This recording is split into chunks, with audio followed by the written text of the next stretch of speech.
Most ட்ரெண்டிங்கான காஞ்சி cotton frock நம்ம இப்போ அப்டேட் பண்ணியாச்சு. ரொம்பவே ப்ரீமியம் குவாலிட்டியில இப்போ ஆன் ட்ரெண்ட் 4000 எபோ இருக்கக்கூடிய இந்த பர்டிகுலர் காஞ்சி காட்டன் ஃப்ராக் அழகான chocolate brown with maroon colour காம்பினேஷன்ல ஃபுல் ஹேண்டோட ரொம்ப ஸ்டன்னிங்கா நம்ம ரெடி பண்ணியிருக்கோம். நம்ம வந்து பாத்தீங்கன்னா ஆஃப்லைன் ஸ்டோர்ல நிறைய பீசஸ் உடனே புக் ஆயிடுச்சு.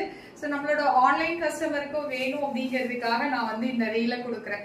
ஸோ உங்களுக்கு துப்பட்டாவுமே வந்து பாத்தீங்கன்னா இந்த மாதிரி நல்ல அகலமா வந்து ஃபுல்லாவே உங்களுக்கு வந்து பாத்தீங்கன்னா ரெடி பண்ணியிருக்கோம் 2.20 மீட்டர்ஸ்ல. இதோட இன்னொரு பிளஸ் என்னன்னு பாத்தீங்கன்னா நம்மளோட இந்த பேக் நெக் தாங்க. இது செம்ம கிளாஸியா இருக்கு. இப்ப ட்ரெண்டிங்ல இருக்கக்கூடிய இந்த ப்ராடக்ட் மார்க்கெட் பிரைஸ் 4500 எபோ. ஆரியோட ஸ்பெஷல் பிரைஸ் தான். நீங்க இந்த ப்ராடக்ட் வேணும்னு சொன்னா டெம்பிள்னு கமெண்ட் பண்ணுங்க. இந்த ப்ராடக்ட்டுக்கான டீடைலை டிஸ்கிரிப்ஷன்ல உங்க இன்பாக்ஸ்ல செக் பண்ணி வாங்கிக்கலாம்.